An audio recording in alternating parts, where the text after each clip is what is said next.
gambaran tentang sirat. Dimulai dari firman Allah Subhanahu wa taala dalam surah Yasin ayat 66. A'udzu billahi minasyaitonir rajim. Walau nasha'u latamasna 'ala a'yunihim fastabaqus sirata fa anna yubsirun. Dan jikalau kami menghendaki, pastilah kami hapuskan mata mereka, lalu mereka berlomba-lomba mencari jalan, maka betapakah mereka dapat melihatnya, atau bagaimana mereka bisa melihatnya. Kalimat fastabaqus sirat, mereka mencari sirat itu atau mencari jalan, memberikan makna kepada kita bahwasanya sirat adalah sebuah jalan. Dan untuk lebih jelasnya adalah akan dipaparkan dalam hadis-hadis Nabi SAW yang memberikan gambaran kepada kita kalau sirat itu sebuah jalan yang dibentangkan di atas neraka, baik bagi penghuni neraka yang akan masuk di dalamnya ataupun penghuni surga yang akan menuju ke surga. Karena sirat ini dibentangkan di atas neraka, dan neraka ada sebelum surga. Dalam arti kata, neraka dulu dilewatin, barulah ahli surga bisa sampai ke surga. Makanya Allah Subhanahu wa taala menjelaskan dalam salah satu ayatnya, "Ma minkum illa wariduha." Dalam surah Qaf, tidak ada satu orang pun di antara kalian kecuali pasti akan melintasinya, pasti akan melewati sirat itu. Kalau masih ingat, pernah saya jelaskan tentang masalah hisab hari kiamat di bahasan kita sebelum masuk ke buku ini di Minhajul Muslim. Kalau manusia nanti pada hari kiamat ada beberapa golongan. Golongan yang pertama yang paling bahagia, mereka masuk surga tanpa hisab, nggak ada lagi timbangan amal. Ini adalah para nabi-nabi, ya. Kemudian para nabi dan rasul, kemudian masuk di dalamnya adalah para syuhada, orang yang mati syahid. Ini tidak ada lagi timbangan amal, karena sabda Nabi SAW tentang mereka, siapapun yang mati syahid maka diampuni semua dosanya. Kalau dia mati di darat kecuali hutangnya, kalau dia mati di lautan maka dimaafkan semuanya, ya. Kemudian juga ada golongan tertentu yang Allah masukkan tanpa hisab. Mungkin memang karena dia adalah orang-orang yang siddiq atau tingkat kesolehannya sangat tinggi, selalu bertobat kepada Allah Subhanahu wa taala sehingga membuat memang tidak ada dosanya. Seperti kasus orang mukmin yang paling banyak menghadapi masalah-masalah di dunia. Di antaranya hadis Nabi SAW riwayat Bukhari Muslim, seorang mukmin diuji oleh Allah terus di muka bumi ini, di dirinya, di keluarganya, di hartanya, dari masalah ke masalah, dari masalah ke masalah, tapi dia bisa hadapi sampai dia bertemu dengan Allah bersama keluarganya, tidak tertinggal satupun dosa. Jadi bersih, tidak ada hisab. Ini golongan yang paling bahagia, dan semoga kita masuk insyaallah di sini. Yang kedua adalah golongan beriman masuk ke dalam surga tapi masih melalui proses timbangan amal. Ini dikarenakan mereka masih punya dosa-dosa yang dikerjakan, baik itu dosa dengan Allah Subhanahu wa taala secara langsung seperti orang berzina, ketinggalan sholat, ya. Ada ibadah-ibadah yang dia lalaikan, atau dia punya hubungan dosa dengan makhluk yang lain, punya masalah dengan manusia, pernah menggibah, pernah memfitnah, ada haknya orang lain yang diambil. Maka ini harus ada timbangan amal dulu. Kalau dia berhubungan sama Allah Azza wa Jal, langsung ditimbang saja. Dosa zina misalnya ditimbang, kalau amal baiknya lebih banyak daripada amal buruknya, otomatis lolos, gitu kan. Tapi tetap melalui proses timbangan.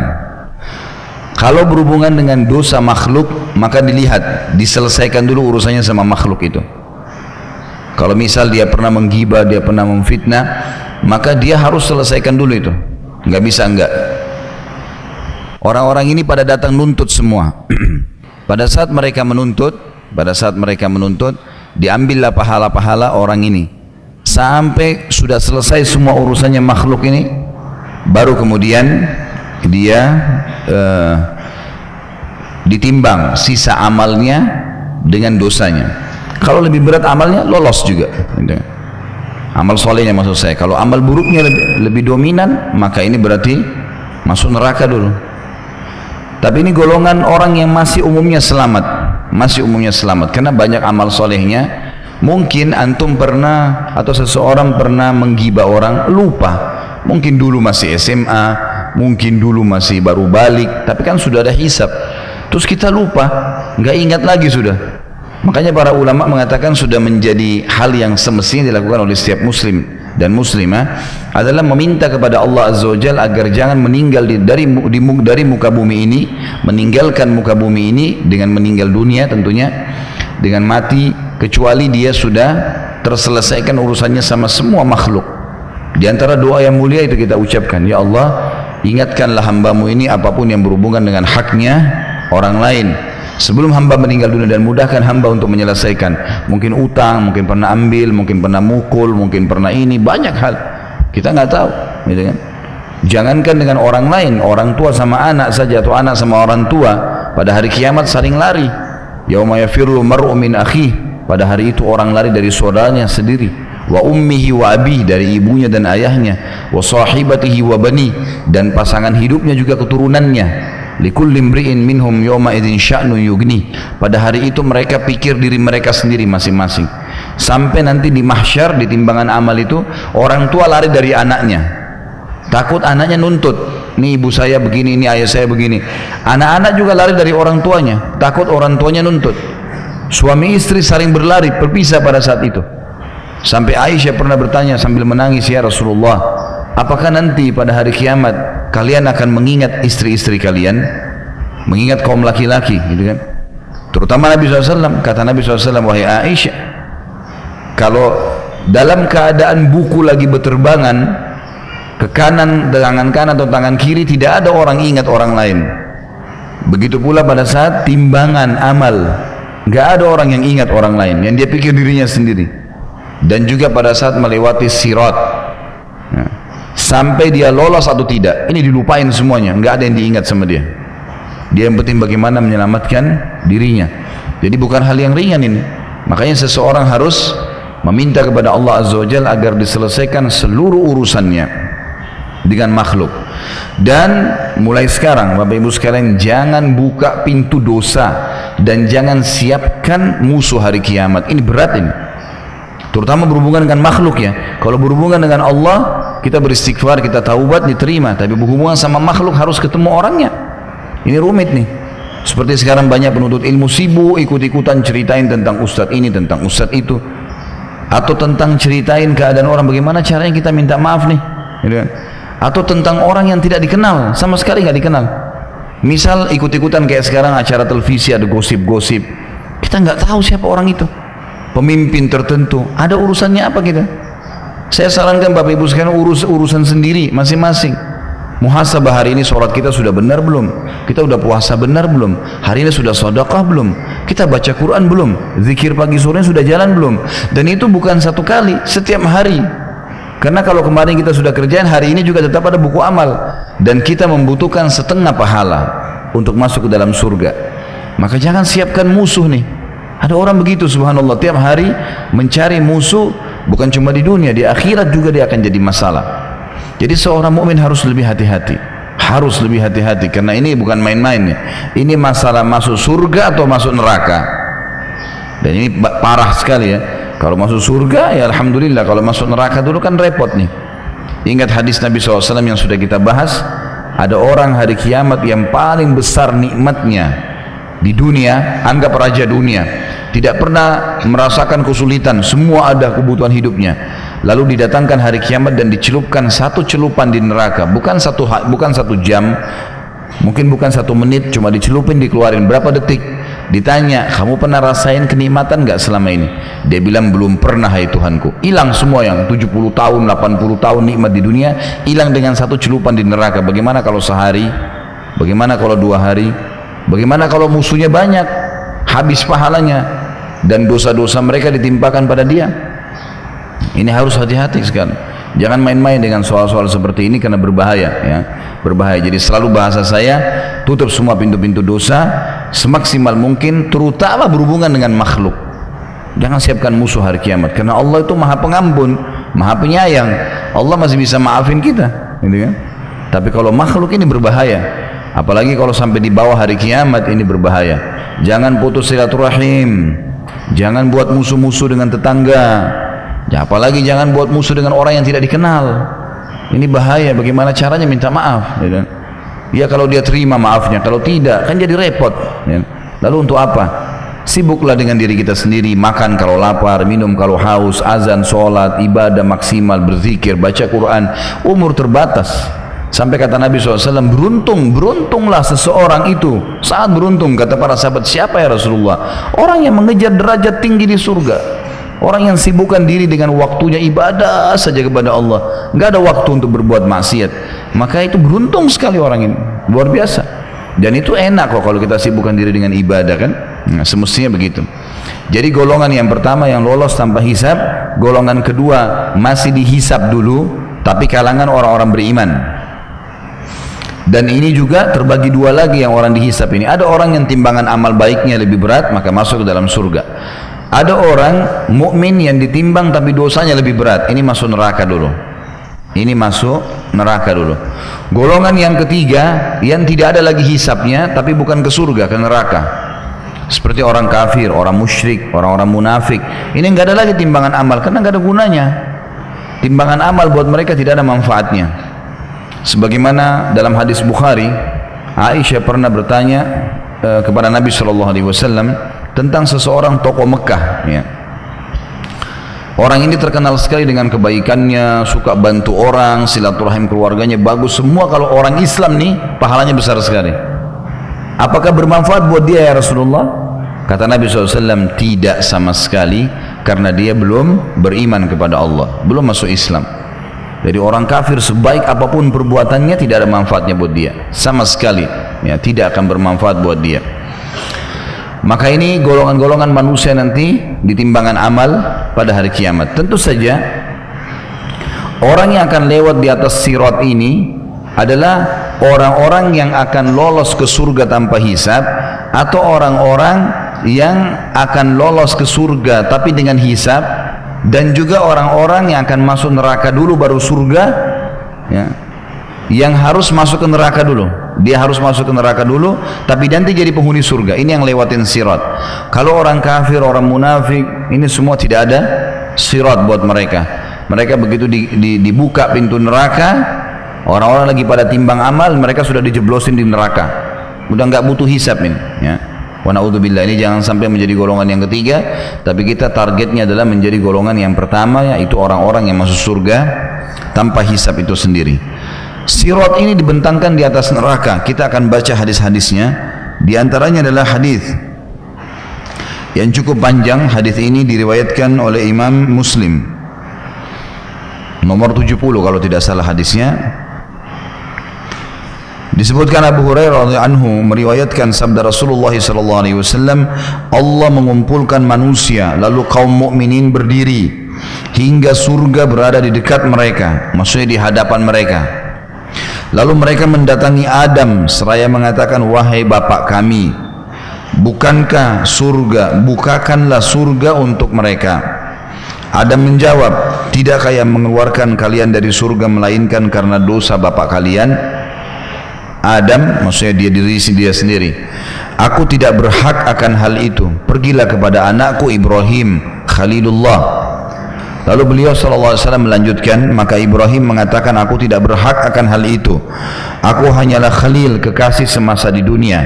Pergilah kepada Musa yang diajak bicara oleh Allah secara langsung. Mereka pun mendatangi Musa alaihissalam, maka ia mengatakan, aku tidak berhak akan hal itu. Pergilah kepada Isa, kalimat Allah dan ruh darinya. Isa alaihissalam mengatakan, aku tidak berhak akan hal itu. Akhirnya mereka datang kepada Muhammad sallallahu alaihi wasallam. Maka beliau diizinkan serta amanah dan kasih sayang didatangkan. Lalu keduanya berdiri pada dua sisi sirat, sebelah kanan dan sebelah kiri. Orang pertama dari kalian berjalan seperti kilat. Abu Hurairah meriwayatkan atau mengatakan, aku mengatakan ayah dan ibuku sebagai tebusannya, wahai Rasulullah.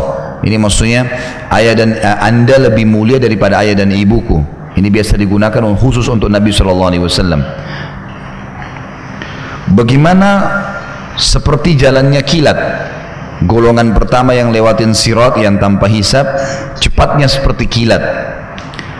Beliau menjawab sallallahu alaihi wasallam, apakah kalian tidak melihat kilat bagaimana ia datang dan pergi dalam sekejap mata? Kemudian seperti burung yang sedang terbang. Dan yang ketiga, laki-laki yang berjalan cepat atau tepatnya berlari. Amal-amal mereka lah yang menjalankan mereka. Sedangkan Nabi kalian berdiri di atas sirat seraya mengucapkan, wahai Rabb, selamatkan, selamatkan, hingga amal-amal hamba menjadi lemah, hingga ya, seseorang datang tapi tak kuasa berjalan kecuali dengan merangkak. Sampai sini ditahan dulu. Kita harus tahu kalau amal-amal yang kita kerjakan, sholat, puasa, sedekah, apalah amal-amal soleh semua yang kita kerjakan, itu manfaatnya di sini. Membantu seseorang melewati sirat. Sebagian ulama hadis mengatakan seperti kendaraan. Makanya ada sabda Nabi SAW yang mengatakan kalau nanti akan melemah, artinya amal solehnya di awal mungkin mendorong dia melewati setengah sirat. Lewatin setengah sirat, amalnya sudah mulai melemah, tidak cukup. Maka dia tadinya jalannya cepat, terbang seperti burung terbang, seperti orang berlari, tiba-tiba jadi lambat sampai dia merangkak. Artinya sudah sangat lemah amalnya, gitu kan? Jadi ternyata amal itu punya pengaruh di sini. Makin banyak amal yang dikerjakan, seperti misal saya sudah bilang, jangan pernah batasi diri dengan amal soleh. Kita lewat sebuah tempat, ada masjid butuh sedekah. Kita udah bantu kemarin. Hari ini kalau kita lewat, bantu lagi. Kemarin kita sudah sholat tahajud, hari ini sholat tahajud lagi. Kemarin sudah sholat duha, hari ini sholat duha, walaupun amal sunnah. Ulangin terus. Pengulangan ini akan sangat membantu amal yang sangat besar nanti yang membantu kita melewati sirat. Sebagaimana amal juga menentukan derajat di surga, tingkatan kita di surga. Jadi ada dua hal yang dibantu dengan amal ya, lewat di sirat dan juga menentukan derajat di surga. Kalau masuk ke dalam surga dengan rahmat Allah, masuk ke dalam surga dengan rahmat Allah. Karena nanti ada orang-orang yang amalnya memang tidak cukup. Misal amalnya cuma 9.000, dosanya 10.000. Tapi ada orang yang Allah sayangi, mungkin karena memang dia berusaha ingin bertaubat tapi belum sempat bertaubat misal. Sebagian ulama mengatakan orang yang tidak berdebat, tidak mendebati Allah. Pada saat Allah bilang ini amalmu, ini amalmu, ini amalmu, dilihatin amal baik, amal buruknya lebih banyak, dia akui semua, iya ya Allah memang saya lakukan.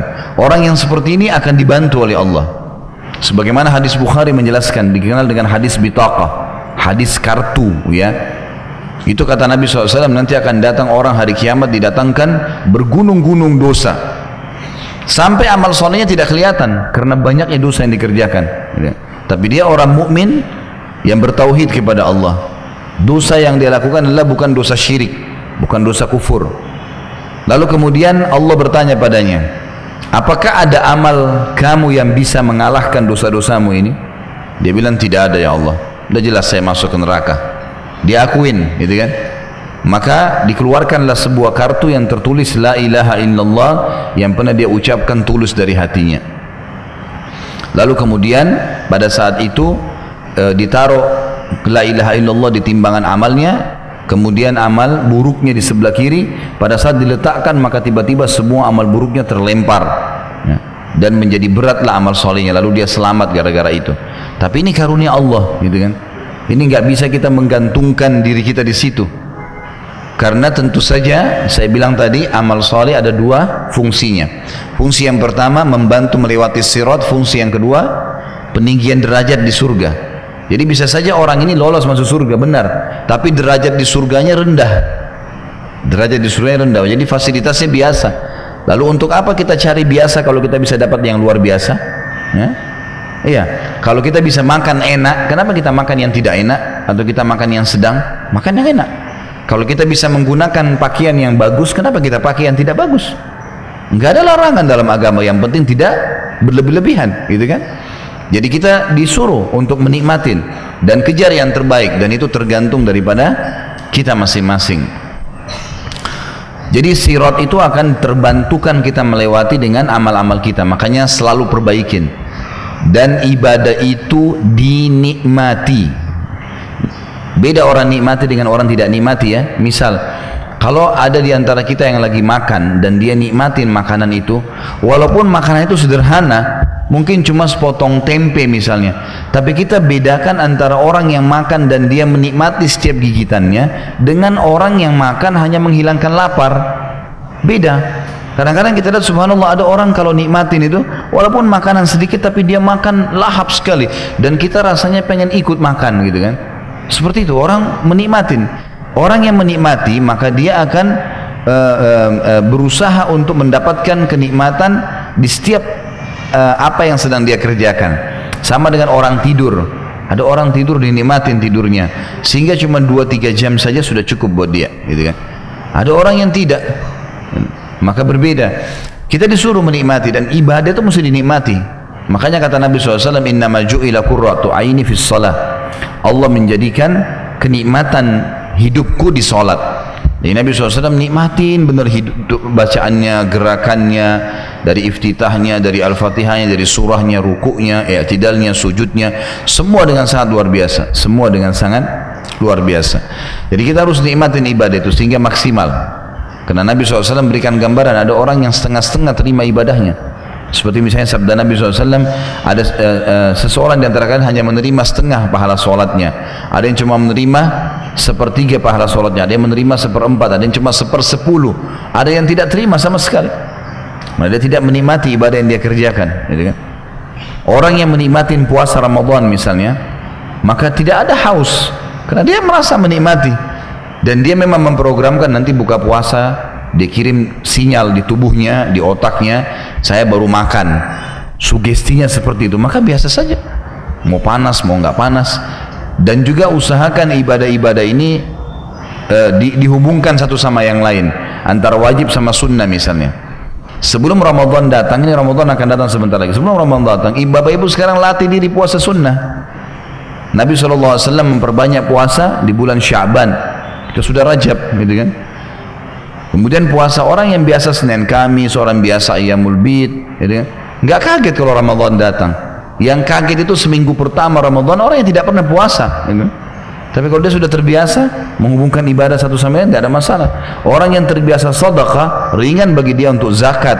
Orang yang terbiasa umrah, ringan bagi dia haji, yang itu. Karena dihubungkan antara satu ibadah dengan ibadah yang lainnya. Lalu kata Nabi SAW di sini, ada yang orang amalnya menjadi lemah ya, karena kualitas ibadahnya sudah kurang, sebagian berhasil melewatkan dia setengah sirat misalnya kan gitu. Maka kemudian dia pun jalan sampai merangkak ya, hingga seseorang datang tidak kuasa berjalan kecuali dengan merangkak. Di kedua sisi sirat terdapat besi-besi runcing yang tergantung serta diperintahkan supaya merengut siapa saja yang diperintahkan kepadanya. Ada yang terkoyak tapi selamat. Kalimat ini ditahan dulu. Kalimat terkoyak tapi selamat adalah kasus, kata ulama, ada orang yang ditimbang amalnya hari kiamat, ternyata dia masih punya masalah sama orang-orang ya. Atau anggap amal solehnya lebih sedikit, misal amal solehnya 9.000, amal buruknya 10.000. Ini contoh saja ya. Tentu hitung-hitungan tidak ada seperti itu di hari kiamat. Allahu alam bagaimana. Tapi saya kasih contoh supaya mudah difahami. Misal amal solehnya 9.000, amal buruknya 10.000. Tapi dengan adanya keluarganya yang kasih dia syafaat, ya, Allah maafkan dia. Artinya ada syafaat dia dapatkan. Mestinya dia secara normal harus masuk neraka dulu ya, bersihin dosanya yang 1.000, kan gitu. Kan amal solehnya 9.000, amal buruknya 10.000. Dia harus masuk neraka dulu bersihin 1.000 kan. Tapi dengan pertolongan syafaat Nabi Muhammad SAW atau syafaat keluarganya yang mati syahid misalnya, atau apalah ya yang dia dapatkan, maka terampunilah dosanya 2.000 misalnya. Berarti kan sekarang amal solehnya 9.000, amal buruknya 8.000. Dia bisa masuk surga kan? Nah, orang seperti ini karena tadinya dia kalau normal akan masuk ke neraka, dia akan terkoyak di sirat. Tetap lolos, tapi terkoyak. Tidak masuk ke neraka nih. Terkoyak dalam arti kata besi-besi runcing itu akan menyakiti tubuhnya, tapi dia lolos. Makanya ada riwayatnya yang menjelaskan akan mengeluarkan darah, yang itu. Mereka luka, Naudzubillah, mudah-mudahan tidak termasuk kita di sini. Tapi ini orang lolos ya. Cuma karena amal buruknya lebih banyak, amal buruknya lebih banyak. Dan tetap saya ingatkan kembali, amal ibadah itu ada kenikmatan, dicintai oleh Allah, dijanjikan pahala yang besar, di mata manusia disuka. Jadi kita lebih baik berbuat amal saleh. Jadilah orang baik, dan harus dalam beribadah itu totalitas. Bapak Ibu jangan setengah-setengah hijrah. Totalitas, kalian jadi orang baik. Kenapa harus masih mencampur baurkan dengan keburukan? Jadi orang baik sekalian. Jadi orang yang ahli ibadah, jadi orang yang baik sama orang tua, bakti, baik dengan pasangan hidup, baik dengan anak-anak. Jadi orang baiklah, bantu orang susah, jenguk orang sakit, kerjakan kebaikan. Totalitas di situ, kan itu. Ini penting. Ini akan sangat membantu kita dalam ketentraman hidup di dunia dan juga di akhirat. Dan perbuatan buruk yang tadi saya bilang, kalau timbangan amal baik amal buruk, perbuatan buruk yang akhirnya membuat orang repot hari kiamat, kerepotan sendiri, itu karena perbuatan dia. Dan untuk apa? Dibenci oleh Allah, ancamannya berat. Pernah ingat saya bilang, dosa itu efek jerahnya besar ya. Orang mencuri 1 juta, nanti Allah tarik dari dia 100 juta. Orang berzina sejam, Allah hukum 1 tahun sakit. Sebaliknya juga ibadah begitu ya. Kita sholat misalnya 2 rakaat khusyuk, sudah cukup Allah kasih kesehatan sebulan. Mungkin kita sedekah 10.000, sudah cukup Allah datangkan 5-10 juta buat kita. Dari kehidupan kita dalam beberapa hari ke depan, begitu balasannya. Jadi amal pahala besar pahalanya, ini amal dosa buruk, dan efek jerahnya besar. Efek jerahnya besar. Mungkin orang dusta, bohong, sudah cukup dia sariawan setiap bulan, berbulan-bulan sakit, gitu kan? Dan seterusnya. Jadi Allah SWT datangkan masalah buat dia ya. Jadi untuk apa buat dosa kalau begitu? Dan di mata manusia buruk. Orang yang buat dosa itu buruk, gitu kan? Yang selalu mukul orang, yang selalu ghibah, yang selalu durhaka sama orang lain, dibenci. Lalu untuk apa kita lakukan? Ini makna daripada dia akan terkoyak ya, tapi selamat. Karena tadi kasusnya begitu. Jadi dia mestinya normalnya masuk neraka dulu, normalnya. Tapi karena dapat bantuan-bantuan syafaat dan seterusnya, maka dia selamat. Cuman tetap terkoyak. Ya dia rasakan sakit. Ya. Dan ada yang terjatuh dalam neraka. Ini yang amal buruknya lebih berat daripada amal solehnya. Sudah dibantu pun, sudah ada syafaat pun, masih belum bisa. Karena dosanya terlalu banyak. Makanya Bapak Ibu sekalian, jangan pernah anggap remeh dosa, karena kita tidak tahu kadarnya.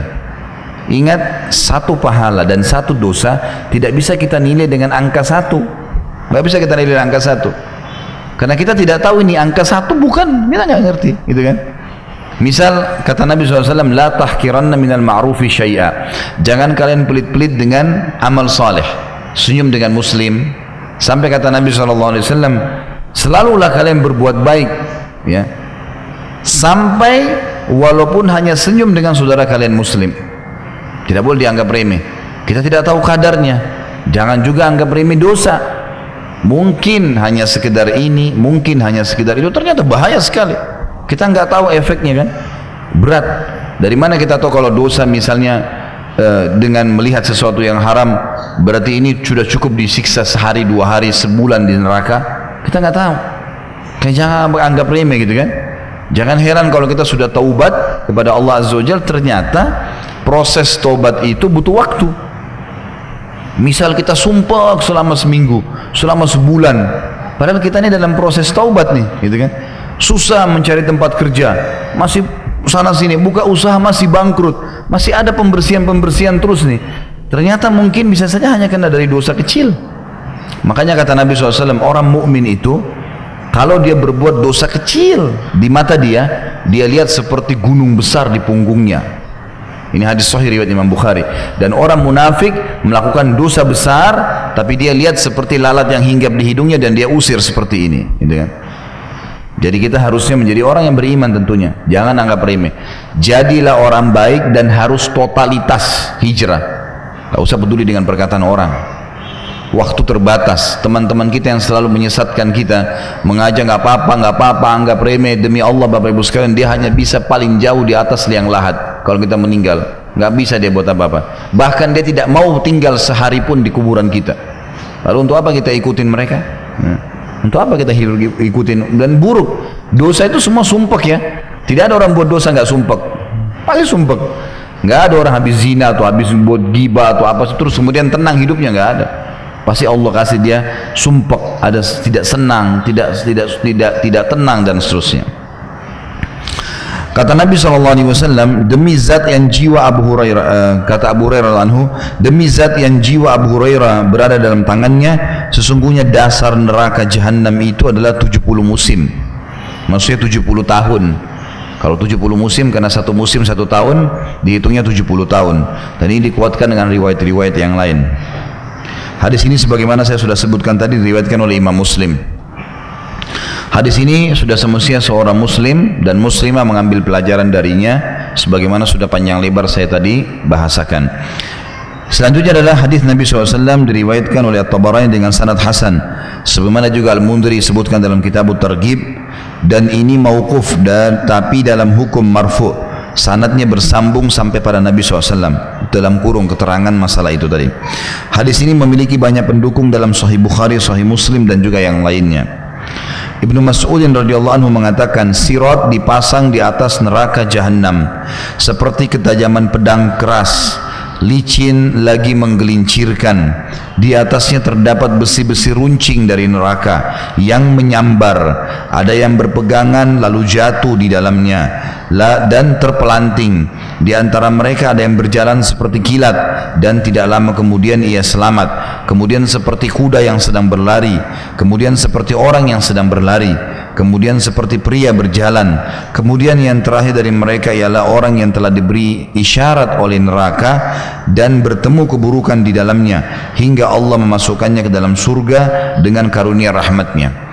Maksudnya makna daripada akhir hadis ini, dia masuk neraka dulu, kemudian dia dikeluarkan ke dalam surga setelahnya. Inilah kurang lebih gambaran sirat yang akan kita lewatin dan dibentangkan di atas neraka. Dan Nabi SAW akan berada di atas sirat tersebut, kemudian berdoa kepada Allah agar umatnya diselamatkan. Pasal 21, sifat-sifat ahli neraka. Ini ayatnya hampir sama tadi, Yasin ayat 66. Tentu sudah ditulis ayatnya di pasal 20. A'udzu billahi minasyaitonir rajim, walau nasya'u latamasna ala ayunihim fastabaqus sirata fa anna yubsirun.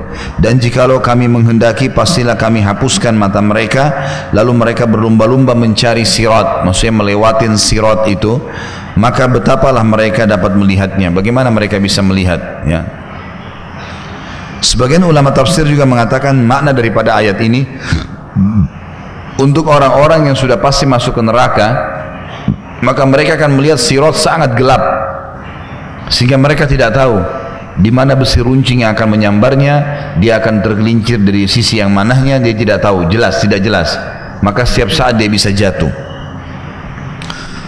Hadis menjelaskan, dalam hadis yang diriwayatkan oleh Imam Muslim, Abu Hurairah anhu meriwayatkan Rasulullah SAW bersabda, sinfani min ahli nar lam arahuma, qaumun ma'ahum siyatun ka'adnabil baqar yadribuna biha an-nas, wa nisa'un kasiyatun 'ariyatun mumilatun ma'ilatun ru'usuhunna ka'asnimatil bukhtil ma'ilah la yadkhulna al-jannata wa la yajidna rihaha wa inna rihaha latujatu min masirati kadza wa kadza.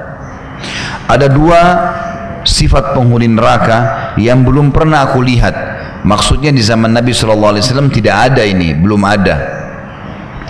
Yang pertama adalah kaum yang membawa cambuk seperti ekor sapi untuk mencambuk manusia. Ini kata sebagian ulama hadis adalah yang dimaksud polisi-polisi atau tentara-tentara yang mendampingi para pemimpin yang zalim. Jadi mereka untuk mengambil haknya manusia, maka mereka membawa cambuk-cambuk, ya, yang seperti atau menggunakan pecut, ya, ekor sapi untuk mengambil haknya orang lain. Ini ibarat tentang masalah orang-orang yang memiliki kekuasaan lalu merampas hak orang lain. Di zaman Nabi SAW tidak ada ini. Yang kedua adalah wanita yang berpakaian tapi telanjang. Kita lihat di zaman kita jelas ini. Artinya ketat pakaiannya. Orang pakai jeans, wanita pakai jeans dengan yang tidak pakai celana, bedanya apa? di warna, sama saja.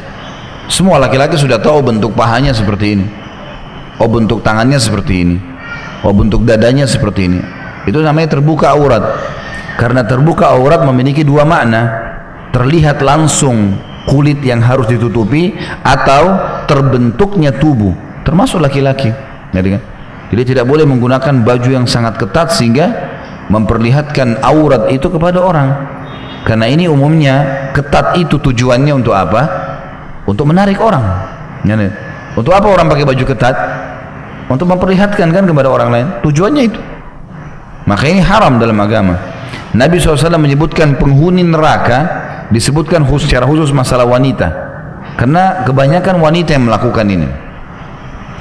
Dikatakan adalah wanita yang berpakaian tetapi telanjang, kayak tidak ada pakaiannya sama sekali, condong dan mencondongkan, sengaja menggoda dan akhirnya digoda, sengaja pakai celana pendek, sengaja pakai, artinya orang seperti kekurangan kain, udah habis kain, dadanya bolong, belakangnya bolong, pahanya kelihatan, nggak tahu apa yang mau diinginkan ini, gitu kan.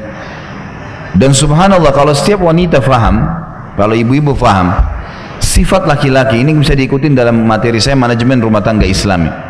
Saya nggak tahu kemarin ada yang sempat ikut daurah keluarga nggak? Kemarin ada di Puncak yang saya adakan, saya panjang lebar jelaskan masalah itu. Kalau salah satu karakter yang harus kita kenal dari pasangan kita, setiap laki-laki akan menghormati wanita kalau wanita itu tidak gampangan. Kalau ada perempuan setiap baru kenalan langsung siap dipegang, siap dicium, siap digauli, ini pasti kalaupun menikah dengan laki-laki itu dianggap remeh sama suaminya. Bapak-bapak bisa tahu itu tentunya. Tapi kalau ada perempuan misalnya dia menjaga wibawahnya, kalau sudah halal jadi istri lain, tapi sebelum dia menjaga, mau sentuh saya silahkan, tapi dengan menikah, gitu kan? Jelas. Maka pasti suaminya akan menghormatinya. Nggak mungkin tidak. Itu sudah fitrah. Makanya di sini Nabi SAW sebutkan sifat wanita ahli neraka justru itu, condong, gampangan, dan kemudian akhirnya membuat orang lain condong dengan dia, gitu kan? Gonta-ganti pasangan sana sini. Ini makna daripada dia condong dan mencondongkan. Kepala mereka seperti punuk unta yang condong, ya. Jadi ini kalau zaman dulu orang pakai konde biasanya, ya. Atau sekarang mungkin ibu-ibu yang di blow rambutnya, disengaja diberdiriin. Saya juga kaget melihat ini, seperti rambut singa gitu. Apa ya, kelebihannya apa gitu ya? Saya umumnya biasa kadang-kadang bertanya kepada ikhwah, memang kalau perempuan seperti ini ada ketertarikan tidak? Umumnya laki-laki mengatakan tidak, tapi nggak tahu dari mana dia anggap dirinya itu ditertarikin oleh orang gitu. Kalau wanita itu lebih rapi rambutnya, di sunnah Nabi SAW menjaga rambut, sunnah, merawatnya itu sunnah Nabi. Karena Nabi SAW mengatakan, man kana lahu sya'ar fal yukrimhu. Siapa yang Allah karunia rambut, dia harus menghormatinya, merawatnya, laki-laki atau perempuan, menyisirnya. Aisyah suka meletakkan wangi-wangian di rambut beliau radhiyallahu anha. Itu adalah hal yang positif saja, gitu kan. Tetapi bukan dengan cara seperti ini. Makna daripada seperti punuk unta adalah sengaja dikembungkan. Sengaja dikembungkan, gitu kan. Sebagian ulama mengatakan sengaja dinaikkanlah. Pokoknya kalau makna yang saya tangkap lebih dekat adalah sengaja mengembungkan keluar daripada batas yang sebenarnya. Kan kalau rambut disisir kelihatan, gitu kan, rapi. Tapi ini enggak, memang sengaja. Kalau kita sekarang mungkin lebih di blow ya, panasin, kembangin gitu, persis rambut singa lah, gitu. Ya. Saya nggak tahu apa kelebihannya itu. Allahu a'lam. Ini kalau ditanya laki-laki, laki-laki banyak nggak suka lihat itu sebenarnya. Allahu alam kalau laki-laki keluar dari abnormal, dari normalnya ya, suka lihat begini, Allahu alam gitu. Ya. Kemarin juga saya sempat bahas dalam masalah rumah tangga, ibu-ibu kalaupun dandan boleh dalam Islam, tapi sama suaminya gitu kan. Tapi dandan juga nggak boleh berlebihan. Ada orang terlalu berlebihan, suaminya nggak suka sebenarnya, tapi dia menganggap ini bagus karena pujian temannya. Kita berhias untuk pasangan kita, tanya dia suka nggak? Kok dia nggak suka untuk apa gitu? Ini nggak karena temannya yang puji, sampai ada yang kasih warna rambutnya ungu lah, biru lah. Ini apa ini manfaatnya?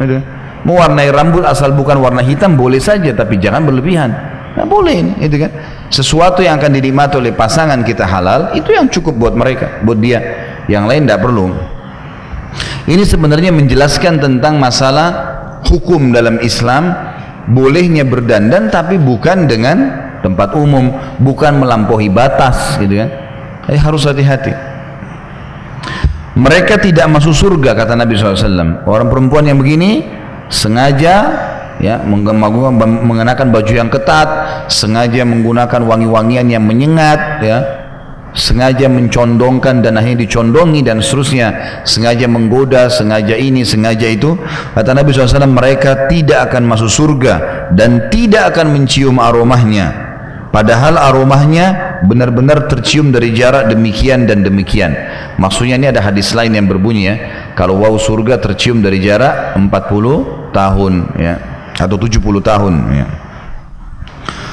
Kemudian dalam hadis yang lain riwayat Imam Bukhari dan juga Imam Muslim, Harithah bin Wahab radhiyallahu anhu pernah mendengar Nabi SAW bersabda, maukah aku kabarkan kepada kalian tentang ahli surga? Mereka para sahabat menjawab tentu. Beliau bersabda, setiap orang yang lemah lagi dilemahkan, yang seandainya ia bersumpah di hadapan Allah, niscaya dia Allah mendengarkan sumpahnya. Artinya orang yang bahkan dianggap remeh, orang yang dianggap tidak punya kedudukan, tapi dia ahli ibadah, itu ahli surga. Malah hati-hati dengan dia. Banyak orang menzalimi orang seperti ini karena dianggap pakaiannya kotor, mungkin hidupnya susah. Tapi kalau azan ke masjid, dan subhanallah saya lihat begitu ya, rata-rata orang yang ke masjid bapak-bapak ini orang yang susah gitu. Orang yang kaya ini nggak tahu kenapa nggak ke masjid gitu. Kalau di Saudi udah biasa azan 5 waktu itu mobil pada parkir seperti hari Jumat, itu biasa. Di Indonesia kita enggak, subhanallah. Allah sudah kasih fasilitas mobil yang mewah, sudah dapat rumah yang bagus, nggak mau ke masjid. Kenapa nggak ke masjid? Kamu mau pakai mobil bisa, beli motor, gitu kan? Kalau punya duit, pakai sepeda, banyak cara. Jalan kaki. Maka mestinya, dan memang betul sabda Nabi SAW, ada hadis lain yang mengatakan orang miskin akan masuk ke surga lebih dulu dari orang kaya setengah hari. Setengah hari berarti 500 tahun tuh. Bukan berarti orang miskin itu punya fadilah khusus kala orang kaya, tidak. Tapi umumnya orang-orang miskin itu karena keadaan mereka susah, maka mereka larinya ke ibadah. Dianggap remeh oleh orang, dapat pahala lagi. Ya, minta-minta sama orang nggak dikasih, dapat pahala. Pahala terus didapat sama mereka. Lalu kata Nabi SAW, maukah aku kabarkan kepada kalian tentang ahli neraka? Mereka menjawab tentu. Kata Nabi SAW, setiap orang yang bengis, kasar, lagi sombong. Bengis ini selalu targetnya mukul. Bengis, jahat. Untuk apa mukul orang? Untuk apa? Yang jadi preman, untuk apa manfaatnya? Orang benci, dapat haknya orang secara paksa, hidupnya nggak tenang. Untuk apa jadi preman ini? Bengis itu suka mukul, kasar kata-katanya, sombong perilakunya. Semua tidak boleh dalam Islam, haram. Kita sudah tahu hadis Nabi SAW, tidak akan mencium bau surga orang yang ada dalam hatinya seperti biji sawi dari kesombongan. Jangan sombong, makin merendah. Kita lihat ada seseorang yang kurang di sebelah kita, maka makin merendah. Alhamdulillah, saya tidak engkau uji dengan itu ya Allah. Bantulah saudara saya ini, perbaikin keadaannya. Itu yang dilakukan, dan sunnah Nabi SAW begitu.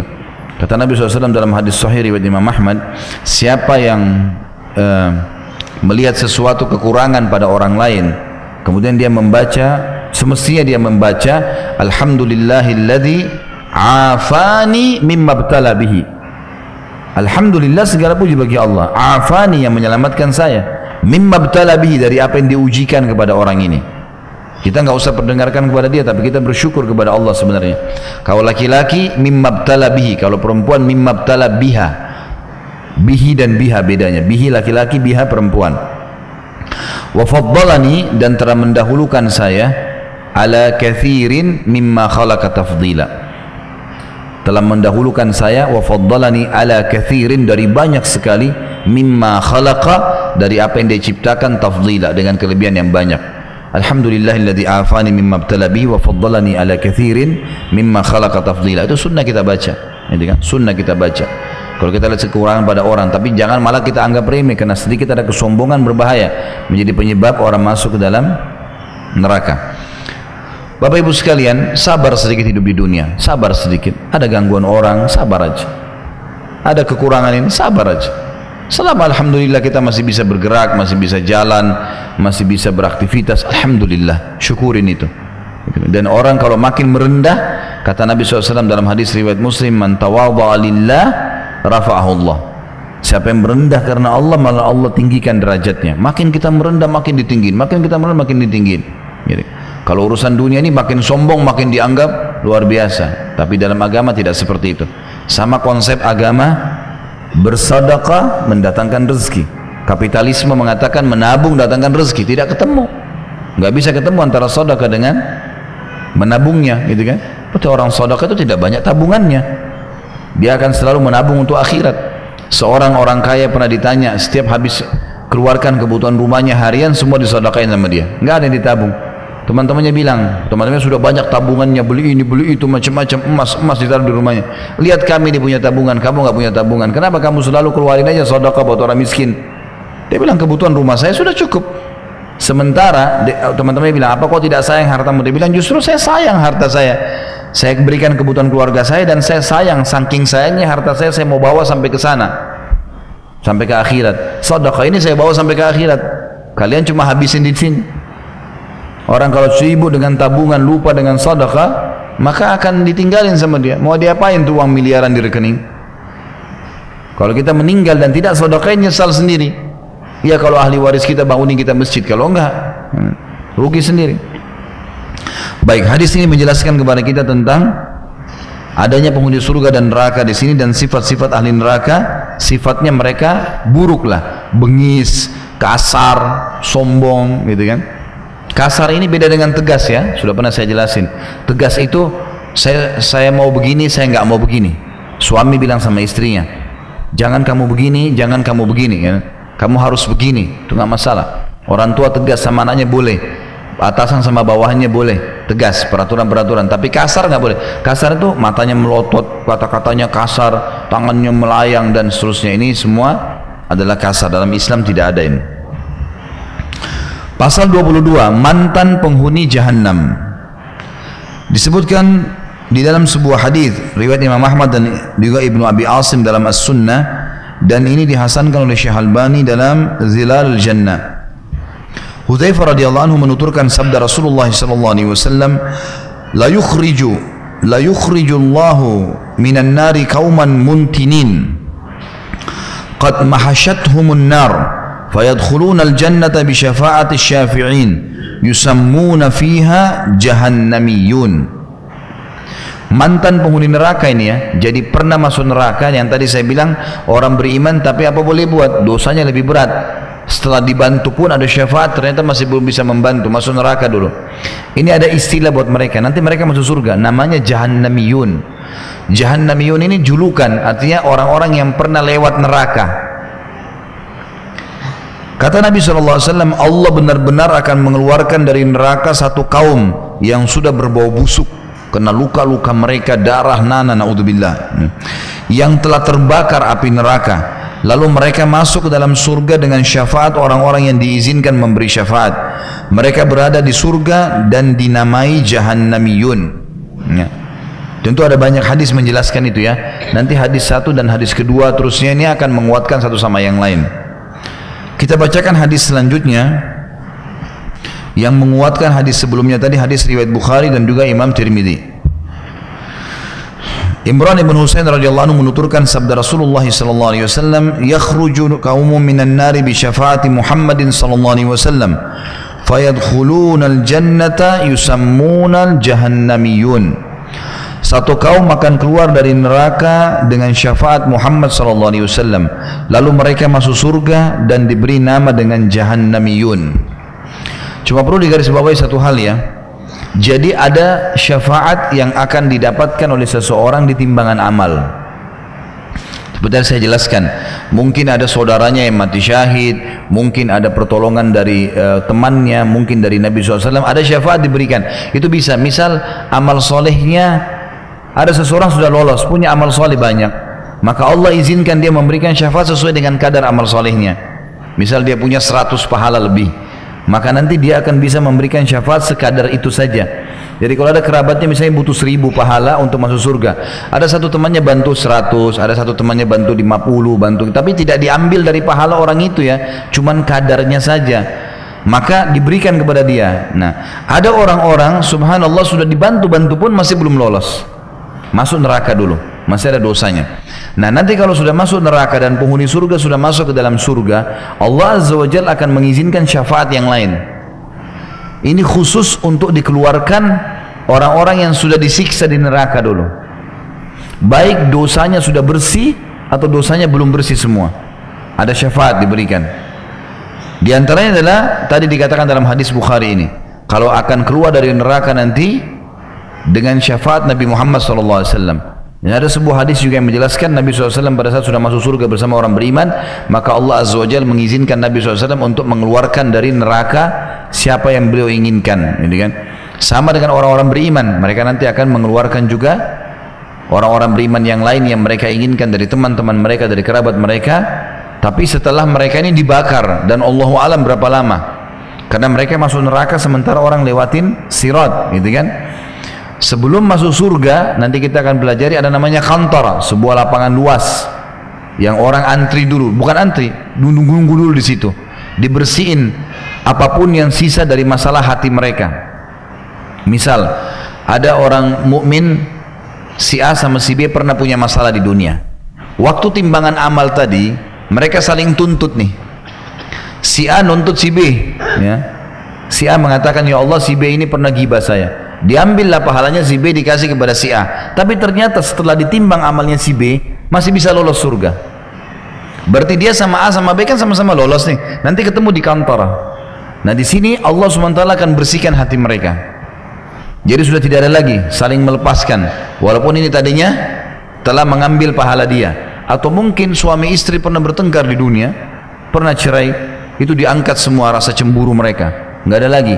Orang masuk surga dengan hati yang bersih, dengan hati yang bersih. Nah, setelah itu baru masuk ke dalam surga. Setelah masuk surga baru ada syafaat. Ini Allahu alam durasi waktunya berapa lama. Jadi jangan sampai ada yang menganggap, oh berarti orang masuk surga, masuk neraka pun tetap akan keluar. Benar, tapi Allahu alam berapa lama disiksa. Dan siksaan neraka ini bukan main-main, sebagaimana sudah kita pelajari dari sebelumnya. Berat. Ya, kita ambil korek gas, bakar jari kita, saya sudah sakitnya luar biasa. Gimana kalau api itu melekat, karena sifat api neraka melekat di tubuh sampai hangus.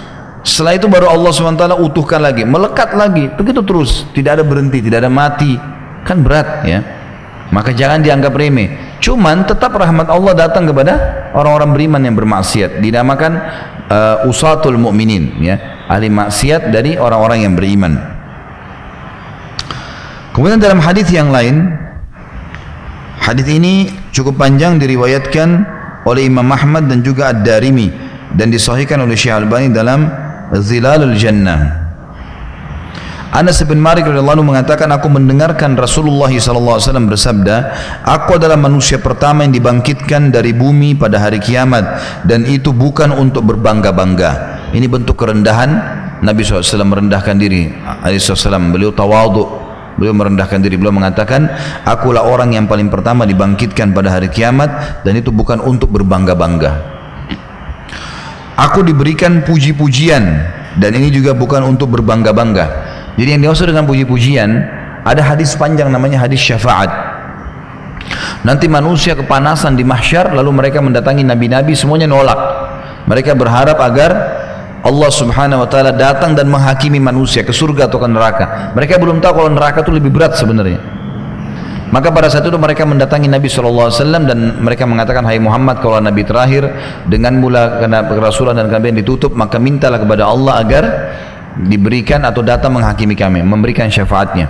Maka Nabi SAW mengatakan, saya pun pergi ke bawah arsh, kemudian ya, dibukakan dan saya sujud, ya, dan dibukakan untuk saya puji-pujian yang belum pernah diberikan kepada orang lain, sampai terdengar suara mengatakan, hai Muhammad, angkat kepalamu, berikan syafaat, kau akan diterima syafaatmu. Tapi makna daripada hadis ini di sini tertulis, aku diberi puji-pujian, maksudnya itu puji-pujian waktu beliau sujud di singgasananya Allah untuk memberikan syafaat kepada manusia. Dan ini bukan juga untuk berbangga-bangga. Aku adalah sayyid atau penghulu manusia pada hari kiamat, dan ini bukan untuk membangga-banggakan atau dibangga-banggakan. Aku orang pertama yang masuk surga pada hari kiamat, dan ini bukan juga untuk dibangga-banggakan atau membangga-banggakan. Aku mendatangi pintu surga seraya memegang pegangannya. Maka mereka bertanya, para malaikat, siapakah ini? Aku menjawab, aku Muhammad. Mereka pun membukakan pintu untukku. Lalu aku masuk, ternyata aku menjumpai Al-Jabbar di hadapanku, Allah Azza wa Jalla. Maka aku bersujud kepadanya. Dia mengatakan, angkat kepalamu wahai Muhammad, bicaralah, maka pembicaraanmu didengarkan. Katakanlah, maka perkataanmu akan diterima. Mintalah syafaat, maka syafaatmu akan diperkenankan. Aku pun mengangkat kepalaku, lalu aku mengatakan, umatku, umatku wahai Rabb. Dia mengatakan, pergilah kepada umatmu. Siapa yang kau dapati dalam hatinya terdapat seberat biji gandum keimanan, maka masukkan ia ke dalam surga. Ini syafaat ya, yang tadi kita bilang pertolongan. Jadi orang sudah masuk neraka, Nabi SAW bisa keluarkan mereka. Lalu aku pun pergi, maksudnya pergi ke neraka ya. Nabi SAW ke neraka. Siapa yang aku dapati dalam hatinya terdapat seberat itu, seberat tadi dikatakan biji gandum, maka aku memasukkan mereka ke dalam surga. Aku menjumpai Al-Jabbar di hadapanku, lalu menghadap lagi dengan Allah. Maka aku bersujud kepadanya. Dia mengatakan, angkat kepalamu wahai Muhammad, bicaralah, maka pembicaraanmu akan didengarkan. Katakanlah, maka perkataanmu akan diterima. Mintalah syafaat, maka syafaatmu akan diperkenankan. Aku pun mengangkat kepalaku, lalu aku mengatakan, umatku, umatku wahai Rabb. Allah mengatakan, pergilah kepada umatmu. Siapa yang kau dapati dalam hatinya terdapat seberat biji sawi keimanan. Kalau tadi biji gandum lebih besar, biji sawi lebih kecil lagi ya. Maka masukkanlah ia ke dalam surga. Aku pun pergi ke neraka. Siapa yang aku dapati dalam hatinya terdapat seberat itu, biji sawi lebih kecil dari tadi, maka aku memasukkan mereka ke dalam surga. Setelah Allah selesai mengadili umat manusia dan memasukkan siapa yang masih tersisa dari umatku ke dalam neraka bersama penduduk neraka, maka penduduk neraka mengatakan, tidak bermanfaat bagi kalian bahwa kalian menyembah Allah dan tidak menyekutukannya dengan sesuatu pun. Jadi nanti orang yang dikeluarkan oleh Nabi SAW adalah orang yang dalam hatinya ada seperti biji gandum, beras ya, seperti beras, biji gandum seperti beras. Seperti itu saja dari keimanan dikeluarkan dari neraka, tapi disiksa dulu tentunya. Setelah itu dikeluarkan lagi seperti biji sawi, lebih kecil lagi daripada itu, seperti debu saja ya, dikeluarkan dari neraka. Tertinggal orang yang dari umat Muhammad SAW masih ada yang imannya tidak seperti itu, buruk sekali mereka. Lalu penghuni neraka dari orang kafir berkata kepada orang-orang beriman nih, yang tidak ada imannya tipis sekali. Mereka mengatakan, tidak ada manfaat buat kalian ya menyembah Allah dan tidak menyekutukannya dengan sesuatu. Artinya kalian juga masuk neraka nih buktinya. Al-Jabbar, Allah SWT, Al-Jabbar sifatnya Allah yang maha perkasa ya. Al-Jabbar mengatakan, demi keperkasaanku sungguh aku membebaskan mereka dari neraka. Malah Allah bantah orang-orang kafir, dan akhirnya orang yang tadi imannya lebih tipis daripada debu pun itu dikeluarkan oleh Allah SWT. Prosesnya adalah di sini dikatakan, demi keperkasaanku sungguh aku membebaskan mereka dari neraka. Lalu dia, Allah, mengutus para malaikat kepada orang-orang mukmin di neraka tadi untuk mengeluarkan mereka dari neraka dalam keadaan telah hangus. Lalu mereka dimasukkan di sungai kehidupan. Ini sungai kehidupan ada di tepi surga. Maka mereka tumbuh di dalamnya sebagaimana biji-biji tumbuh di buih aliran. Dan ditulis di kening mereka, mereka adalah orang-orang yang dibebaskan Allah atau utaqaur rahman. Jadi di keningnya ada tulisan, karena mereka berhasil lolos dari api neraka. Kemudian mereka dibawa pergi, lalu mereka masuk surga. Maka ahli surga menyebut mereka dengan jahannamiyun, mantan penghuni neraka jahannam. Al-Jabbar mengatakan, tapi mereka adalah orang-orang yang dibebaskan oleh Al-Jabbar. Hadis ini menjelaskan kepada kita tentang adanya orang-orang yang akan keluar dari neraka nanti ya, atau seperti judul kita, mantan penghuni neraka. Dan ini termasuk karunia dari Allah SWT untuk orang beriman ya. Dan ini dengan hikmah Allah terjadi. Orang-orang kafir masih bisa mengolok mereka di neraka, akhirnya dikeluarkan oleh Allah Subhanahu wa taala. Hadis yang lain yang juga merincikan ini adalah hadis riwayat Imam Muslim. Zaid al-Faqir mengatakan, Kami berlalu di Madinah, ternyata Jabir bin Abdullah menuturkan hadis Rasulullah SAW pada satu kaum dengan duduk bersandar pada tiang. Ternyata ia menyebutkan tentang Jahannamiyun. Maka aku mengatakan kepadanya, wahai sahabat Rasulullah SAW, apakah yang anda ceritakan ini? Sedangkan Allah berfirman di dalam surah Al-Imran 192, A'udzu billahi minasyaitonir rajim. Rabbana innaka man tudkhilin nara faqad akhzaita wa ma lidh-dhalimin min ansar.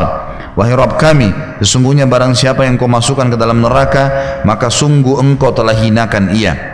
Kemudian juga dalam surah As-Sajdah ayat 20, A'udzu billahi minasyaitonir rajim, kullama aradu an yakhruju minha u'idu fiha. Al-ayah, setiap kali mereka penghuni neraka hendak keluar darinya, maka mereka dikembalikan lagi ke dalamnya. Lalu apa yang anda katakan? Ia balik bertanya, maksudnya Ibnu Mas'udin bertanya, maaf, Jabir kembali bertanya. Jadi Zaid Al-Fakir ini adalah seorang tabi'in, bertanya bagaimana Jabir memahami dua ayat tadi, kalau penghuni neraka selalu dikembalikan dan tidak bisa keluar, sementara dia sedang membahas hadis Nabi SAW, ada orang yang akan dikeluarkan nanti dikenal dengan Jahannamiyun. Lalu Jabir balik bertanya, apakah kamu membaca Al-Quran? Aku menjawab iya. Lalu ia bertanya, apakah kamu mendengarkan tentang maqam, kedudukan Muhammad yang untuknya Allah mengutusnya? Aku menjawab iya. Lalu Jabir berkata, itulah maqam Muhammad yang terpuji, yang dengannya Allah mengeluarkan siapa yang bakal dikeluarkan. Kemudian ia menggambarkan pemasangan sirat dan berlalunya manusia di atasnya. Lalu perawi Zaid Al-Fakir mengatakan, aku khawatir bila aku tidak menghafal hal itu. Cuma ia menyangka bahwa suatu kaum akan keluar dari neraka setelah mereka berada di dalamnya, yakni mereka keluar seolah-olah hitamnya sumsum. Kemudian mereka memasuki sungai dari sungai-sungai surga, lalu mandi di dalamnya. Lantas mereka keluar seperti kertas. Di sini disebutkan idam sumsum, dalam hadis sebenarnya bahasa Arab ya, ialah sumsum yang sudah dikenal ya. Idanuhu maksudnya ialah dibiarkan terkena matahari maka menjadi hitam. Mereka diserupakan dengannya dalam hal yang sangat hitamnya. Qaratis seperti kertas ya, mereka diserupakan dengannya dengan warna putihnya. Yang dimaksud dengan hadis ini adalah nanti akan ada orang dikeluarkan pada hari kiamat dari neraka. Walaupun ada ayat-ayat yang seperti tadi dua surah ya, yang disebutkan dalam surah Al-Imran 192 dan As-Sajdah ayat 20, ternyata ayat-ayat ini dimaksudkan adalah orang-orang kafir, setiap kali mereka mau keluar, mereka dimasukkan lagi kafir, musyrik dan munafik yang kekal di api neraka. Sementara orang beriman berbeda, mereka tetap dipastikan akan keluar. Dan ini sekaligus bantahan terhadap orang-orang yang mengatakan ya, seperti beberapa kelompok ya yang mengaku dalam Islam seperti Jahmiyah misalnya. Mereka kelompok ini mengatakan orang kalau berbuat dosa maka kekal di api neraka ya, sama kalau tidak salah kasus Mu'tazilah juga mengatakan itu ya. Mereka mengatakan pelaku dosa besar kayak orang berzina misalnya, kalau orang berzina kemudian tidak sempat taubat itu kekal di api neraka. Ini terbantahkan dengan dalil-dalil kalau mereka akan keluar. Mereka akan keluar. Bahkan ada orang yang pantas masuk ke neraka tapi dikeluarkan oleh Allah Azza wa Jalla, dikeluarkan setelah masuk neraka dengan syafaat dari Nabi Muhammad SAW. Dan ini masuk dalam wa ba'athu maqaman mahmudan allati wa'adta, dalam doa kita yang kita baca kalau selesai azan ya, ati Muhammadanil wasila. Wasila itu adalah istana di surga yang tertinggi yang diperebutkan oleh para nabi-nabi. Kata Nabi SAW, kalau kalian dengarkan muadzin, ucapkan seperti yang diucapkan, lalu bacalah salawat untukku. Setelah la ilaha illallah kita baca Allahumma salli ala Muhammadin wa ala ali Muhammadin, doa salawat Ibrahim yang kita baca pada saat tahiyat ya. Kemudian mintalah wasilah untukku, Allahumma rabb hadhihi da'wati tamma was salatil qa'imah ati Muhammadanil wasilah. Ya Allah, berikanlah kepada Nabi Muhammad SAW al-wasilah. Wasilah adalah istana di surga yang tertinggi. Kata Nabi SAW, dia adalah istana tertinggi di surga dan tidak layak kecuali untuk satu orang saja, persaingan para nabi-nabi. Siapa yang meminta wasilah untukku, dia akan mendapatkan syafaatku. Lalu kata Nabi SAW, doa lanjutannya adalah setelah wasilah wal fadilah wa ba'athu maqaman mahmud, dan karuniakanlah Nabi SAW maqaman mahmud. Maqaman mahmud dijelaskan oleh Jabir bin Abdullah dalam hadis ini, ternyata adalah syafaat yang diberikan untuk orang-orang beriman agar mereka keluar dari neraka. Pasal 23, azab untuk orang yang amalnya bertentangan dengan ucapannya. Jadi usahakan kita kalau mengucapkan sesuatu kita amalin dulu. Ya. Imam Malik rahimahullah, beliau pernah menjelaskan tentang pembebasan budak. Ditanya oleh seseorang di majelisnya, apa fadilahnya? Beliau tunda sebulan. Setelah sebulan baru beliau tanya, siapa yang bertanya bulan lalu tuh tentang masalah bebasin budak? Angkat tangan satu muridnya di belakang. Kata dia fadilahnya begini, dijelasin semua, gitu kan? Dibebasan budak itu pahalanya sangat besar. Lalu muridnya tanya, kenapa imam anda menunda sampai 1 bulan? Kata Imam Malik, karena 1 bulan ini saya kumpulin duit dulu, cukup saya bebasin budak baru saya nasihatin kamu. Dan subhanallah, para teman-teman dai kalau mereka mengamalkan apa yang mereka ucapkan, pasti efeknya lebih besar. Kalau kita temukan ada dai yang dia berbicara bisa berefek pada orang lain, itu karena dia mengamalkan. Kalau ada orang cuma ngomong, hanya prioritas saja, hanya sebuah profesi saja, dia tidak pernah amalkan, akan kosong, orang tidak akan ikuti. Jadi efeknya tidak ada. Karena Allah SWT memang melarang masalah itu, tidak boleh mengucapkan tanpa mengamalkan. Ya. Ada orang gembar-gembar sholat malam lah, beginilah, dia sendiri nggak sholat malam. Puasa lah, dia sendiri nggak puasa. Umroh haji lah, dia sendiri nggak umroh haji.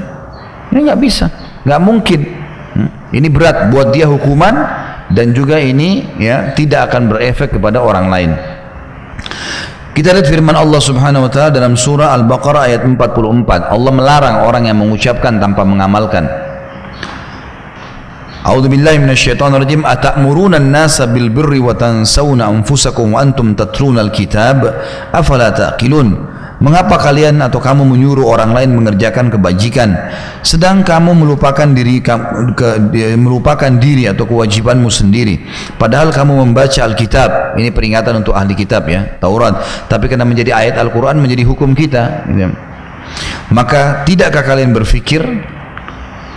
Kemudian juga dalam surah Al-Kahfi 103 sampai 104 Allah Subhanahu wa taala berfirman, a'udzubillahi minasyaitonir rajim, qul hal nunabbi'ukum bil akhsarina amala alladziina dhalla sa'yuhum fil hayatid dunya wa hum yahsabuna annahum yuhsinuna sun'a. Katakanlah hai Muhammad, apakah akan kami beritahukan kepada kalian tentang orang-orang yang paling merugi perbuatannya, yaitu orang-orang yang telah sia-sia perbuatan dalam kehidupan dunia ini, sedang mereka menyangka bahwasanya mereka telah berbuat sebaik-baiknya. Kata ulama tafsir, maksudnya adalah orang yang ribut menyuruh orang tapi dia tidak lakukan, rugi sendiri. Orang lain pada panen semua pahala, ternyata dia tidak mendapatkannya. Di dalam sebuah hadis yang diriwayatkan Imam Bukhari, Imam Muslim, ini peringatan yang sangat tegas untuk para dai dan daiyah, orang-orang yang mengingatkan orang lain, gitu kan. Usama bin Zaid radhiyallahu anhuma, dia dan ayahnya sahabat, aku pernah mendengarkan Rasulullah SAW bersabda, yuja'u birrajuli yawmal qiyamah fayulqa fin nari fatandaliqu aqtabuhu fin nar fayaduru kama yaduru al-himaru biraha fayajtami'u ahlun nari alaihi fayaqulun ay fulan ma sya'nuk alaysa kunta ta'muruna bil ma'ruf wa tanhana 'anil munkar? Qala kuntu amurukum bil ma'ruf wa la ati wa anhaakum 'anil munkari wa ati. Seseorang nanti didatangkan pada hari kiamat lalu dilemparkan ke dalam neraka, wa na'udzubillah, sehingga ususnya keluar di dalam neraka karena panasnya.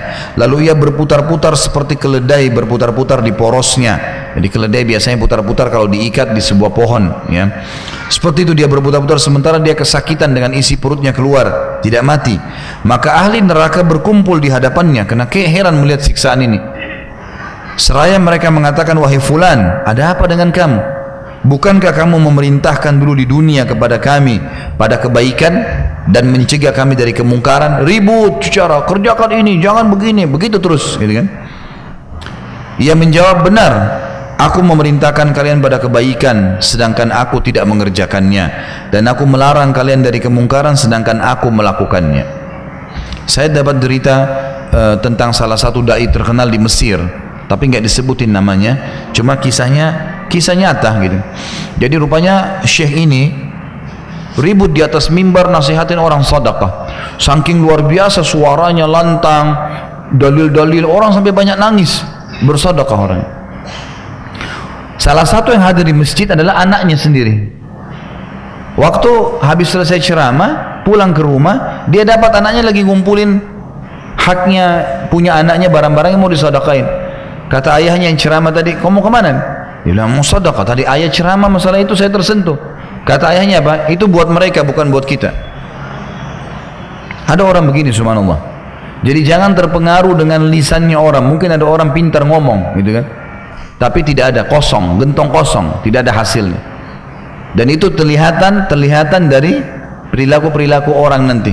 Orang paling tinggi mengatakan, oh baguslah, selesai. Merubah nggak dia? Nggak ada hasilnya. Orang yang mengubah itu dengan izin Allah, itu adalah orang-orang yang seperti masuk dalam hadis Nabi SAW. Kalau seseorang beramal saleh, maka Allah titikkan dalam hatinya cahaya terang. Lalu kalau dia buat amal saleh lagi, cahaya terang lagi. Terus kalau dia timpahkan terus amal saleh, sampai hatinya terang, bercahaya, dan dia akan mencahayai orang-orang lain.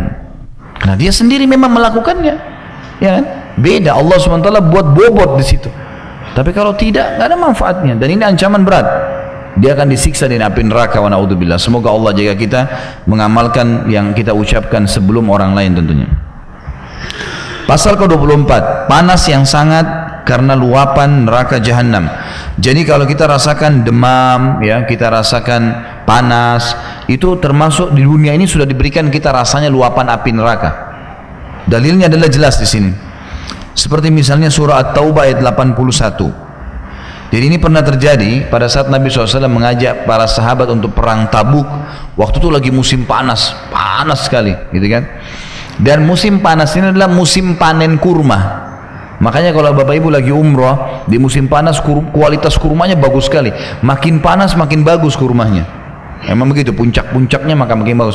Kalau di musim dingin biasanya kita dapat kurmanya kurang biasa saja, mungkin sisa-sisa dari musim panas. Kalau musim panas itu luar biasa. Sampai keluar kurma-kurma yang kualitas bagus, yang merah, balah, yang untuk stamina, ada yang rutab, yang kering, ya, yang kuning, itu manis sekali, enak. Itu biasanya di musim panas. Pada saat itu Nabi SAW panggil mereka berjihad. Ini sebentar lagi panen, dan penghuni Madinah, penduduk Madinah itu hasil utamanya mereka dari kurma, gitu kan?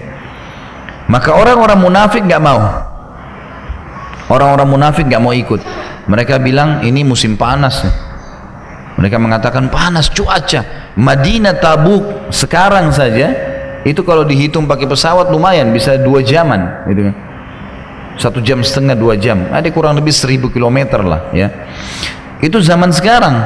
Jauh, jalan naik kendaraan unta sudah luar biasa panasnya. Memang musim panas dan bertepatan dekat musim panen. Maka mereka mengatakan, orang-orang munafik, jangan pergi ke panas-panas tuh. Ngapain? Pergi panas-panas perang, nanti aja perang yang di musim dingin atau apa. Karena mereka nggak mau sebenarnya. Dan sebentar lagi panen. Maka Allah SWT menyuruh para sahabat menjawab mereka dengan firman Allah ini. Surah At-Taubah ayat 81. Jadi memberikan gambaran kepada kita kalau cuaca panas itu adalah bagian daripada panasnya neraka jahanam. Bunyinya, a'udzubillahi minasyaitonirrajim, wa qalu la tanfiru fil har qul naru jahannama asyaddu harra law kanu yafqahun. Dan mereka berkata, para orang munafik. Tentu tadi kalau saya tidak jelaskan kronologisnya, Bapak Ibu nggak paham nih ayatnya. Makanya ada kisah tadi saya sebutkan sebelumnya. Dan mereka berkata, siapa mereka? Orang-orang munafik ini yang tidak mau ikut di perang Tabuk, ya. Janganlah kamu berangkat pergi berperang dalam keadaan panas terik seperti ini. Katakanlah, disuruh orang beriman jawab, api neraka jahanam itu lebih sangat panas jika kalian mengetahuinya. Tentu ada hadis-hadis yang menjelaskan tentang masalah itu, ya. Seperti misalnya hadis yang menjelaskan kalau api yang kalian pakai ini adalah 1/70 daripada api neraka jahanam. Jadi neraka jahanam lebih panas lagi daripada itu. Dan kita bukan ambil bicara masalah api kompor gas atau api korek gas. Kita bicara masalah api yang kalau di pabrik-pabrik kaca. Nah itu yang kadang-kadang harus ditutup dengan baja yang luar biasa. Itu terbuka sedikit harus pakai alat. Kalau enggak bisa hangus wajahnya manusia.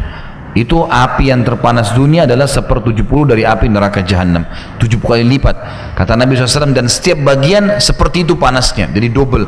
Misal 100, ya, 100%, maka 100% ditambah 200%, 300% sampai menjadi 70 kali lipat. Sebagian ulama tafsir mengatakan adalah yang dimaksud dengan katakanlah bahwasanya neraka jahanam lebih panas karena kembali kepada hadis tadi. Kalau api neraka dunia 1/70 daripada api neraka jahanam, pastilah lebih panas yang di sana. Dalam hadis yang diriwayatkan oleh Imam Bukhari dan Imam Muslim, Abu Hurairah radhiyallahu anhu meriwayatkan sabda Rasulullah sallallahu alaihi wasallam, "Tunggulah hingga waktu teduh untuk mengerjakan salat karena panas yang sangat itu berasal dari luapan api jahanam."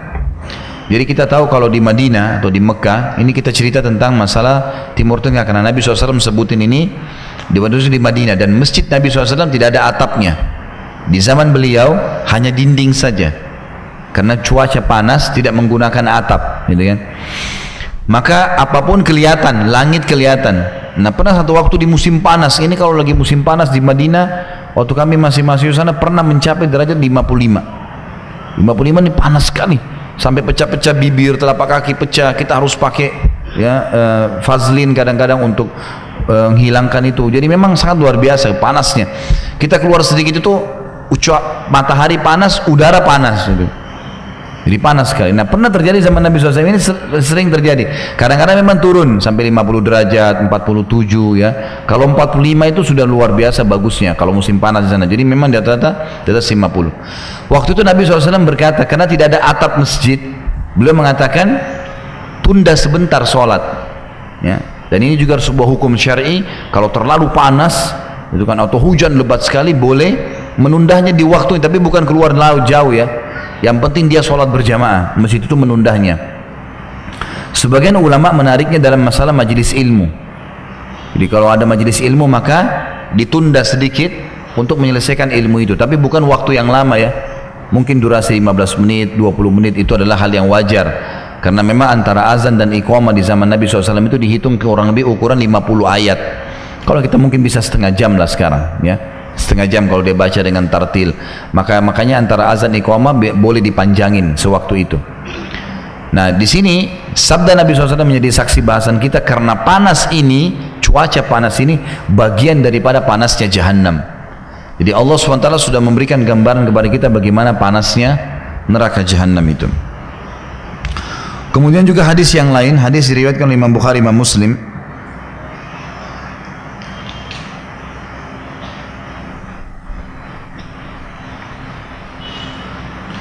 Abu Hurairah anhu meriwayatkan sabda Rasulullah SAW, neraka mengadu kepada Robnya dengan mengatakan, wahai Robku, sebagianku memakan sebagian yang lain. Maksudnya saking panasnya, satu sama yang lain merasakan panasnya. Ini neraka makhluk Allah, gitu kan.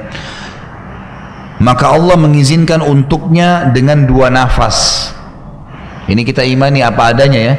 Hati-hati, kalau ada hadis-hadis seperti ini Bapak Ibu sekalian, harus kita imani apa adanya, dan ini bentuk keimanan kita kepada Allah Azza wa Jalla dan juga keimanan kepada risalah Nabi Muhammad SAW, sekaligus menghormati keduanya walaupun tidak masuk di akal kita, karena akal manusia dibawa wahyu.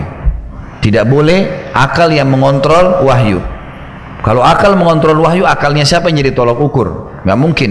Seperti orang-orang jil itu, kalau ada ayat atau hadis yang tidak masuk di akal mereka, ditolak. Nggak mungkin ini, nggak mungkin. Ini nggak boleh. Bentuk keimanan kepada Allah harus apa adanya. Memang sudah seperti itu. Di antaranya hadis seperti ini. Neraka jahanam mengeluh pada Tuhannya. Bayangkan, susah untuk kita.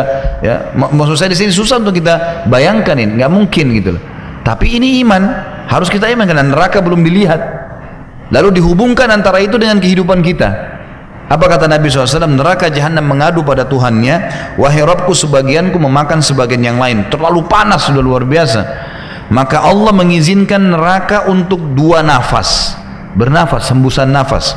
Nafas di musim panas dan nafas di musim dingin. Sehingga kalian mendapatinya sangat panas dan mendapatinya sangat dingin. Dua-dua itu dari neraka jahanam. Imani apa adanya, memang sudah begitu. Jadi ini berarti ada hubungannya, dan ini juga memberikan gambaran kepada kita kalau neraka sudah ada, surga dan neraka sudah ada, memang sudah diciptakan, tapi memang manusia belum ada yang memasukinya, gitu kan? Kita akan masuk pada saat setelah selesai hisab dan pembangkitan hari kiamat. Kemudian hadis yang disebutkan juga riwayat Bukhari Muslim, Ibnu Umar radhiyallahu anhu meriwayatkan sabda Rasulullah SAW, sakit panas yang sangat parah adalah berasal dari luapan jahanam, maka dinginkan dengan air. Demam, pernah rasa demam tentunya ya. Bagaimana kalau demam itu, apalagi kalau sampai 40 derajat ya. Saya sendiri pernah rasakan sampai panasnya luar biasa gitu. Sampai itu saya masih mahasiswa di Madinah, teman-teman sampai membawa saya ke rumah sakit, dokternya pun heran gitu. Waktu dikasih pengukur itu sampai full gitu kan. Itu sampai saya dikasih obat mungkin beberapa hari baru reda, subhanallah. Tapi saya masih bisa mengingat itu, bagaimana panasnya di dalam tubuh kita kalau terjadi 40 derajat di atasnya. Itu kan tidak enak ya, orang kalau demam itu tidur nggak enak, makan nggak enak, minum nggak enak. Dan itu disebutkan dalam hadis ini, sebagai orang beriman kita tahu itu dari neraka jahanam. Seperti itu panasnya, bahkan itu bagian kecil daripada neraka jahanam. Dan hadis ini sekaligus menjelaskan kepada kita tentang masalah ya, kita disuruh untuk mendinginkan dengan air.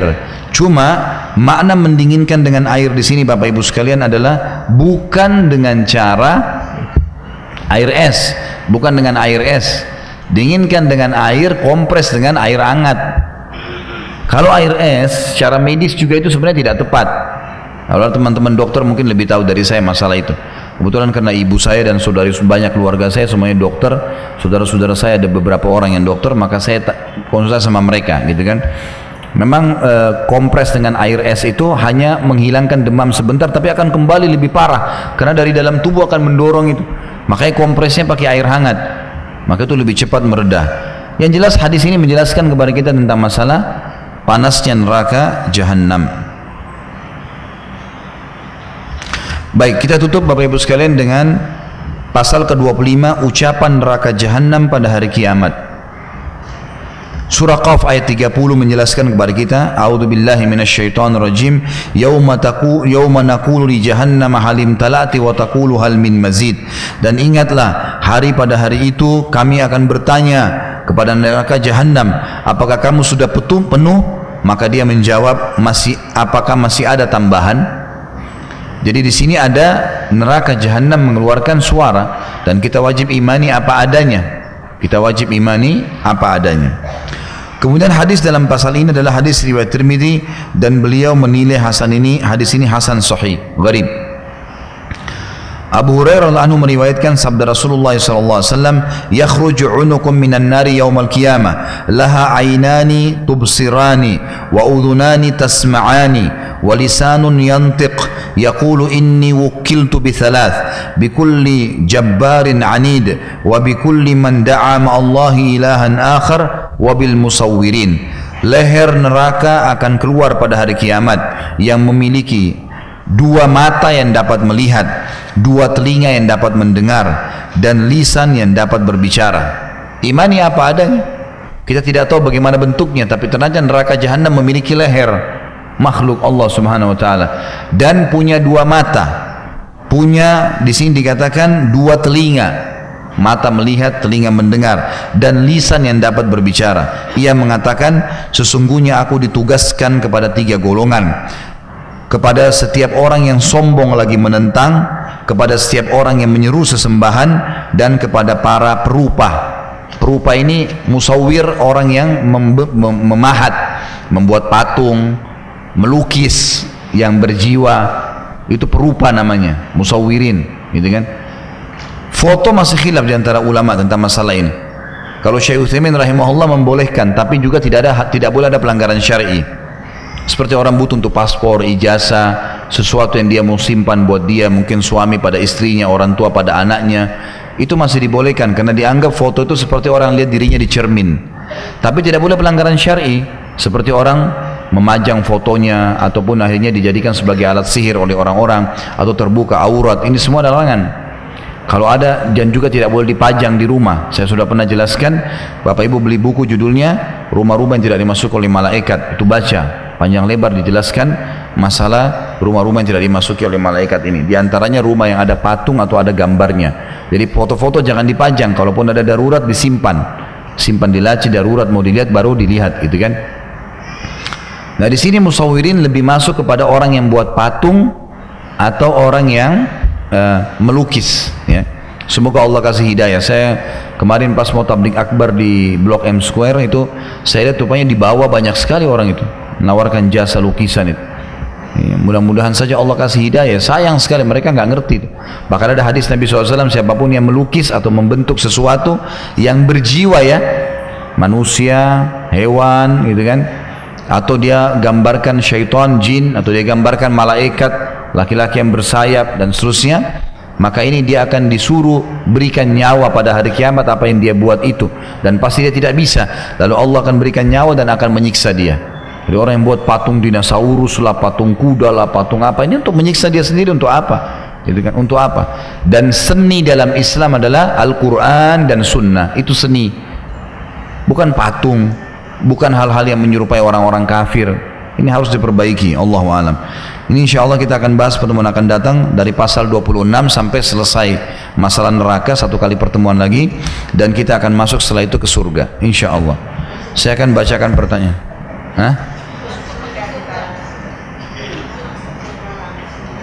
Mau masuk surga langsung insya Allah. Saya sebutin neraka dulu biar tobat.